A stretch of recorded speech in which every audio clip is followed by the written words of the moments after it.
Hoy la presidenta Sheinbaum habló nuevamente con su homólogo estadounidense Donald Trump luego de una semana de constantes advertencias del mandatario estadounidense de que podría haber intervenciones terrestres contra cárteles de la droga en México y de una conversación entre el secretario de Estado Marco Rubio y el canciller mexicano Juan Ramón de la Fuente. Como siempre se dijo que la conversación, la de los presidentes, fue productiva, que no habrá intervención de Estados Unidos. Yo no creo tampoco que vaya a haber intervención de los Estados Unidos, por lo menos en el corto o mediano plazo, y que se reforzará la colaboración.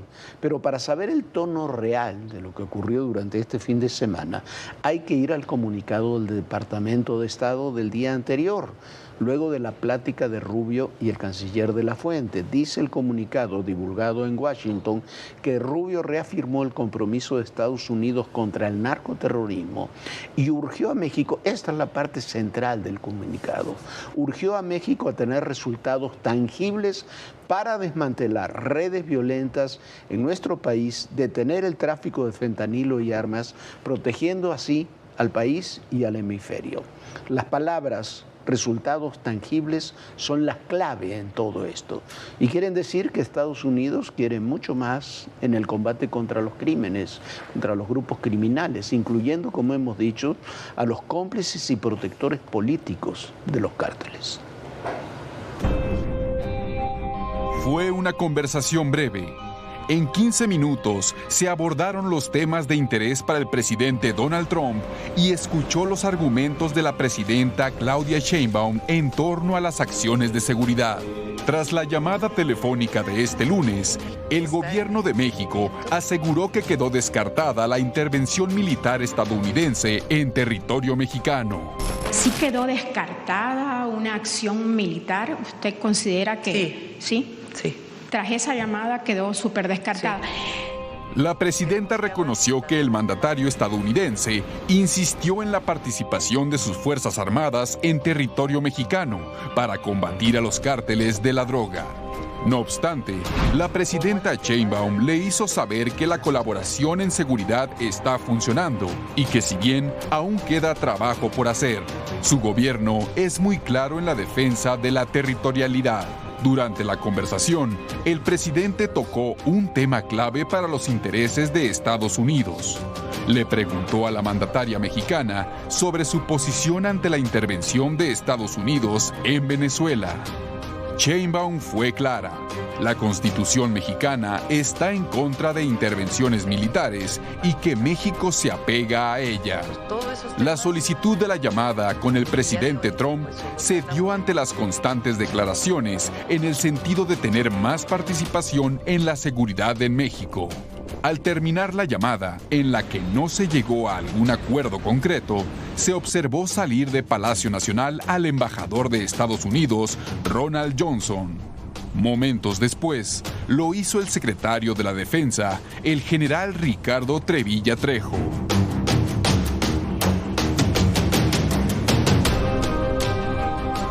A petición de la presidenta Sheinbaum, el canciller Juan Ramón de la Fuente se comunicó el domingo vía telefónica con el secretario de Estado de Estados Unidos, Marco Rubio, para hablar sobre las declaraciones de Trump y su amago para combatir a los cárteles en territorio mexicano.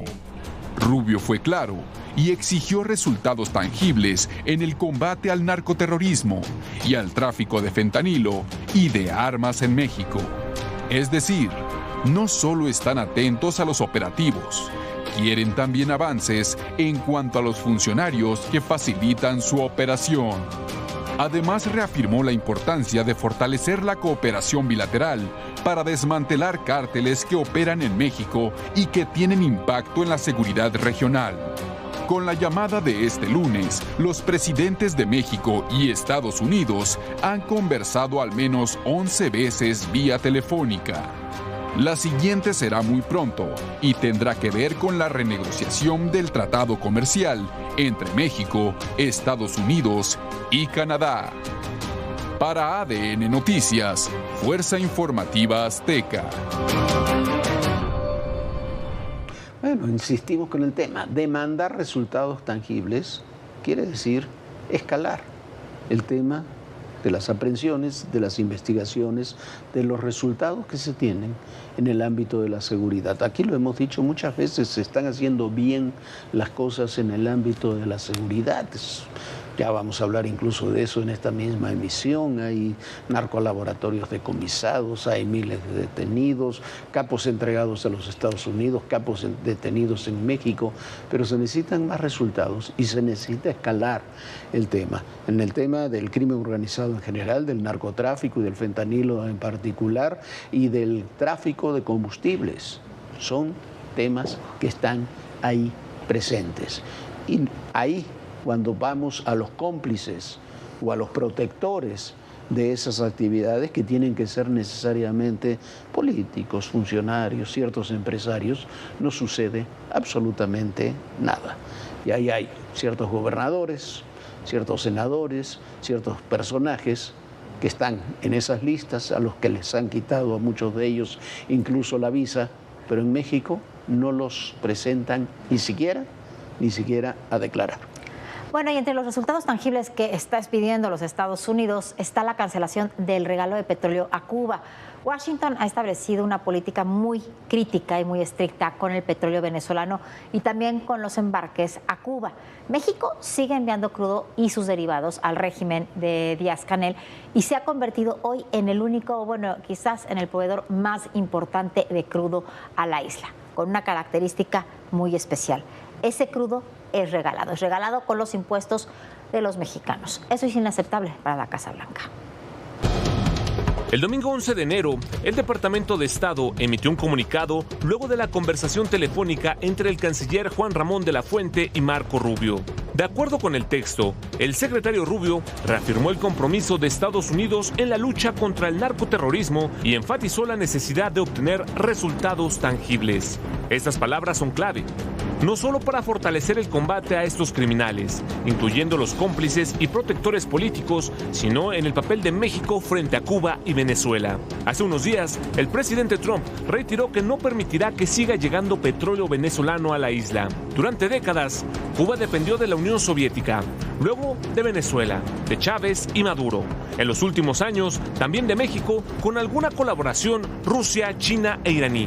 Actualmente, uno de los abastecedores de recursos para Cuba, no solo de petróleo, es México.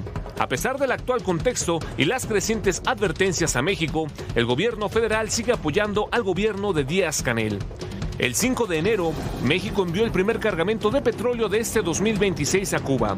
Fueron unos 86,000 barriles de crudo, equivalentes a 14 millones de litros, los que arribaron a La Habana el 9 de enero. El cargamento se transportó a bordo del Ocean Mariner, un buque registrado en Liberia, con capacidad para trasladar los hidrocarburos subsidiados por Pemex. El envío, a través de Gasolinas del Bienestar, equivale a $5,400,000. Expertos aseguran que México juega con fuego en el tema. El barco con bandera de Liberia o cualquier otro puede ser embargado por fuerzas de los Estados Unidos, como lo han hecho con otros. Esta acción nos pondría en una situación de alto riesgo en la relación con la administración Trump. En entrevista con el diario El País, el aún presidente de Chile, Gabriel Boric, reflexionó sobre la derrota de la izquierda y dijo que cuando la realidad cambia, uno, manteniendo sus principios, tiene que saber adaptarse a esa nueva realidad. Si no, es chocar contra un muro. Hay que tener la capacidad de cambiar de opinión, de tener flexibilidad y no pretender adaptar la realidad a ideas abstractas. Así, mientras se sigue enviando petróleo regalado a Cuba, en México se paga a los proveedores de Pemex a cuentagotas, al tiempo que Estados Unidos amenaza con embargar esos envíos. Lo cierto es que la ayuda a Cuba no es lo que parece. En el caso de los médicos contratados, los recursos no son para ellos. Por cada uno se pagan 100,000 pesos, pero cada médico recibe 27,000. El resto se le entrega al gobierno cubano, que actúa como una enorme empresa de outsourcing. Esa es la razón de fondo por la que ese esquema ha sido denunciado internacionalmente. Por cierto, uno de los mayores y más insistentes denunciantes desde hace años es Marco Rubio, el secretario de Estado de la Unión Americana. Y mientras tanto, lo que sí se sigue haciendo es desmantelar laboratorios de metanfetaminas y fentanilo en varios estados del país, según lo confirmó, lo anunció el secretario de Seguridad, Omar García Harfuch.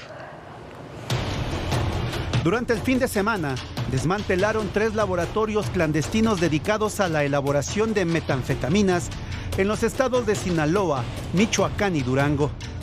Se trató de acciones encabezadas por la Secretaría de Marina Armada de México, en coordinación con el resto del Gabinete de Seguridad Federal, como parte de los operativos contra la producción de drogas sintéticas en el país. La mayor incautación ocurrió en Sinaloa, en el poblado de Los Cedros, donde las autoridades localizaron y desmantelaron un narcolaboratorio en el que fueron asegurados 750 kilogramos de metanfetamina ya procesada, además de 695 kilogramos y 1.150 litros de precursores químicos utilizados para su fabricación. En Michoacán, en la localidad de La Escondida, fuerzas federales y estatales ubicaron otro laboratorio clandestino, donde se decomisaron alrededor de 500 kilogramos y 9.700 litros de sustancias químicas, así como diverso equipo y herramientas especializadas para la elaboración de drogas sintéticas. Y en el poblado de Carricitos, Durango, durante un recorrido terrestre de vigilancia, personal de seguridad localizó un tercer laboratorio en el que aseguraron 695 kilogramos y 1.150 litros de precursores químicos. En conjunto, las acciones permitieron el aseguramiento de más de 700 kilogramos de metanfetamina, así como aproximadamente 12.000 litros y 2 toneladas de precursores químicos, lo que representa una afectación directa a la estructura operativa y financiera de las organizaciones criminales.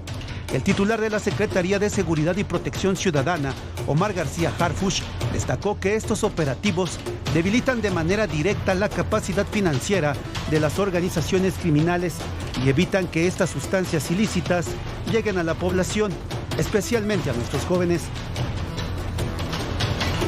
Y lo que fue un error de proporciones fue que se anunció que iban a detener a Yesenia Méndez, la secretaria del asesinado alcalde de Uruapan, Carlos Manso. Fue presentada como una detención clave en la investigación del crimen organizado y en este crimen, en el asesinato de Carlos Manso. Y, por supuesto, no la pudieron detener. Horas después fue dejada en libertad, explicando que solo se trataba de una invitación a que declarara y que no había sido una detención. Hay muchas aprehensiones del círculo de seguridad de Manso, pero no todas están explicadas y todavía falta mucho por determinar quién y cómo se ordenó ese crimen. Y lo de Yesenia, sin duda, ha dejado mucho que decir y bueno, ha sido un error enorme. A más de 2 meses del asesinato de Carlos Manso, exalcalde de Uruapan, Michoacán, las detenciones en torno al homicidio continúan. Los aseguramientos ocurrieron el 8 y 9 de enero. Se trata de Samuel N., director de Relaciones Públicas y Protocolo, y Josué Elogio N., taxista. Fueron detenidos Samuel N. y Josué Elogio N., alias Viejito. Derivado de las investigaciones de gabinete y el análisis de telefonía, se tuvo conocimiento que Samuel N., el día de los hechos, le informó a Josué Elogio N. los detalles del itinerario de Carlos Manso. Ambos están acusados de homicidio calificado y lesiones calificadas. Omar García Harfuch explicó que a través de las investigaciones y el análisis de telefonía se supo que Samuel N. informó a Josué Elogio N. los detalles del itinerario de Manso y los movimientos que hacía en torno a la celebración del Festival de las Velas. Y se pudo identificar que Samuel N. es quien envió una fotografía donde informa a Josué Elogio que se concentraría en la explanada, la cual llega finalmente al chat del grupo liderado por Jorge Armando N., alias Licenciado, uno de los autores intelectuales del ataque. Al licenciado lo detuvieron en Morelia el 18 de noviembre. Es uno de los autores intelectuales del ataque y coordinador de la célula delictiva que realizó la ejecución. El mismo jueves 8 de enero fue detenida Yesenia Méndez Rodríguez, secretaria particular de Carlos Manso y ahora de su esposa, la alcaldesa Grecia Quirós. Sin embargo, quedó en libertad el 10 de enero. El fiscal de Michoacán, Carlos Torres Piña, dijo que se trató del protocolo que han realizado por parte de la investigación para entrevistar a funcionarios cercanos al exalcalde. Va en la misma dinámica que se ha hecho con otros 10 funcionarios, que son entrevistas que se vienen realizando diferentes funcionarios de la administración municipal, y en esta misma lógica fue requerida para ser entrevistada, para poder desahogar algunas otras indagaciones o investigaciones que se están realizando sobre este hecho. Por eso, así es, se solicitó su presencia y el día viernes pues concluyó prácticamente la entrevista. Fue a través de redes sociales que Yesenia Rodríguez dio a conocer que fue puesta en libertad y se encontraba con su familia. Con la captura de Samuel N. y José Elogio N. se suman las detenciones de Jorge Armando N., el licenciado, presunto líder de la célula criminal, Ricardo N., taxista que ayudó a escapar a los implicados, Jaciel Antonio N., el pelón, Gerardo N., Flor N., Alejandro Baruch N., alias Key Oz, líder de la célula criminal generadora de violencia con operación en Parácuaro, relacionada con homicidios, extorsión y venta de drogas, y 7 escoltas de Carlos Manso. Otros integrantes del grupo son Víctor Manuel N., autor material abatido en el lugar del asesinato, y Ramiro Fernando N., ambos encontrados muertos en una carretera. Para ADN Noticias, Fuerza Informativa Azteca.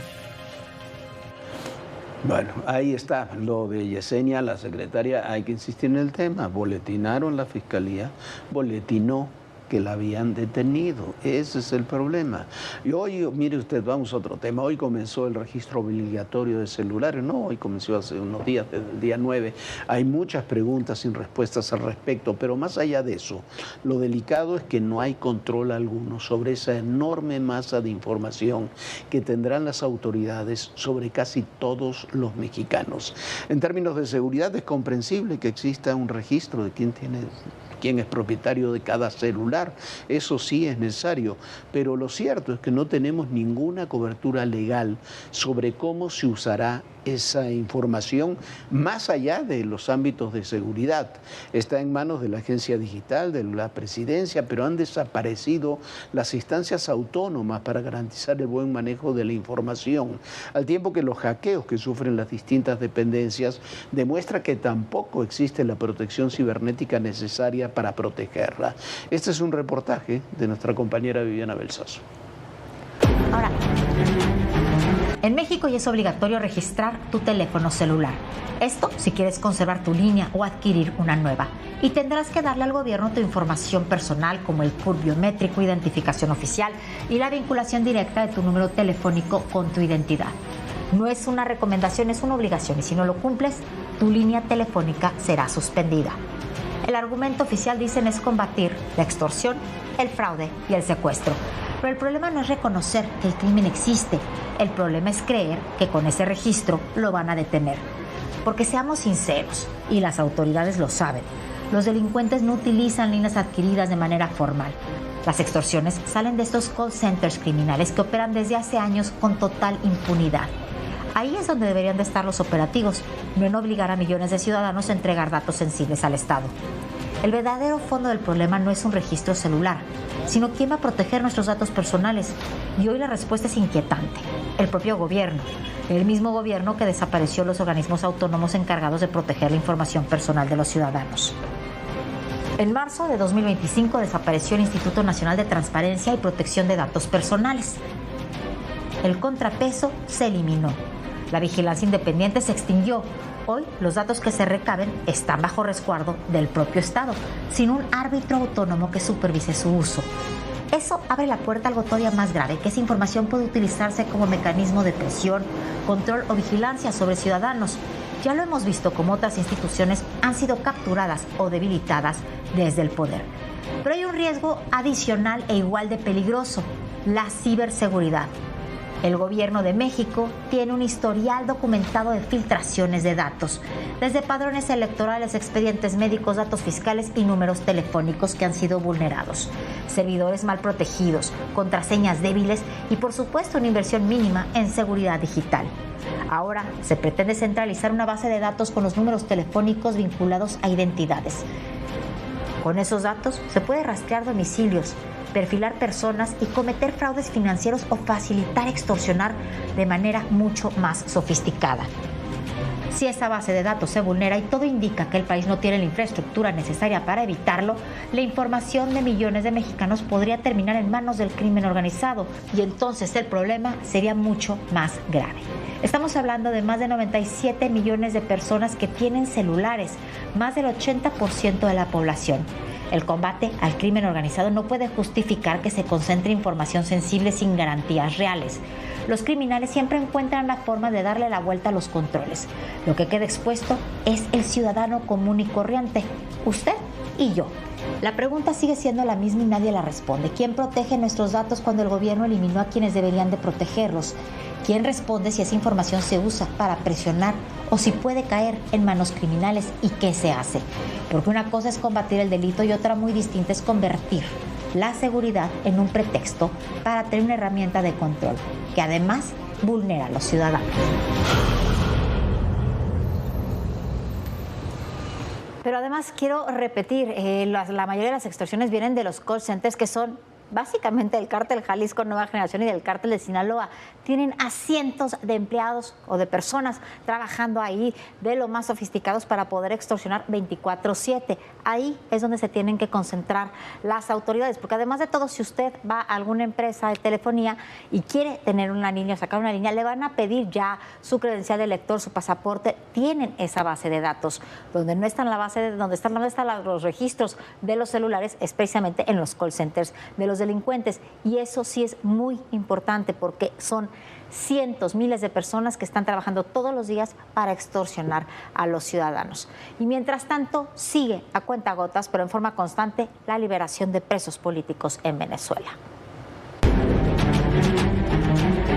Desde que el gobierno de la presidenta encargada de Venezuela, Delcy Rodríguez, anunció la excarcelación de un número importante de presos políticos, tanto venezolanos como extranjeros, cientos de familias permanecen a la expectativa de un proceso que avanza con lentitud. El Ministerio de Servicios Penitenciarios venezolano informó este lunes que la medida de gracia se ha concedido a 116 detenidos, pero según organizaciones humanitarias, no se ha producido todavía ese número de excarcelaciones. 5 días después de que iniciara el proceso de liberación, la organización sin fines de lucro Foro Penal ha podido confirmar tan solo 49 excarcelaciones. Foro Penal contabiliza que hay más de 800 presos políticos en las cárceles venezolanas hasta el momento, entre ellos extranjeros o con doble nacionalidad. Tras la operación militar en la que fuerzas estadounidenses capturaron a Nicolás Maduro y lo llevaron a Nueva York para ser juzgado por narcotráfico, funcionarios de Estados Unidos han solicitado al gobierno encargado, entre otras cosas, la liberación de los presos políticos. Entre los ya excarcelados se encuentran Enrique Márquez, ex candidato presidencial, y Rocío San Miguel, una académica hispano-venezolana especialista en las Fuerzas Armadas venezolanas. Su hermano, José Manuel San Miguel, informó que la abogada y activista recibió una medida cautelar sustitutiva de la prisión con prohibición de declarar públicamente. Los defensores de derechos humanos se mantienen en alerta. Han denunciado que las excarcelaciones arrastran irregularidades, tal y como ocurrió con las detenciones. Y en todos los casos han implicado libertades condicionadas, no una amnistía general, como han pedido opositores y familias. Para ADN Noticias, Víctor Núñez, Fuerza Informativa Azteca. Bueno, como decía Viviana, a cuentagotas la liberación de los presos políticos. A ver cómo avanza, por lo menos cerca de un centenar de ellos ya liberados de los aproximadamente 1000 que tiene el gobierno venezolano. Y como parte de todas estas turbulencias geopolíticas, las movilizaciones en Irán continúan a pesar de una represión brutal, sencillamente brutal, que ha causado miles de muertos. Las causas profundas de las movilizaciones pasan por el desgaste de un régimen que a su vez también tiene una brutalidad terrible, la debilidad económica de Irán y la flaqueza militar demostrada luego de los ataques de Estados Unidos e Israel, que destruyeron parte de su infraestructura nuclear, que van junto con las derrotas de sus aliados en Siria y de las organizaciones terroristas manejadas por Irán, de Hezbollah y Hamas. Eso es lo que está sucediendo ahí en Irán, una situación dificilísima, pero la caída del régimen de los ayatolás en Irán puede modificar todo el equilibrio todo el equilibrio de Medio Oriente, Viviana. Sin lugar a dudas, los equilibrios de Medio Oriente y de todo el mundo se están cambiando y se están modificando. Nosotros ya nos vamos. Muchísimas gracias por habernos acompañado, pero lo esperamos, por supuesto, mañana aquí en Todo Personal. Bonita noche, bonita noche. Muy Descansa, buenas noches, Viviana. Muy buenas noches a todos ustedes. Y recuerden, el poder en la política, todo, pero absolutamente todo es personal. Gracias.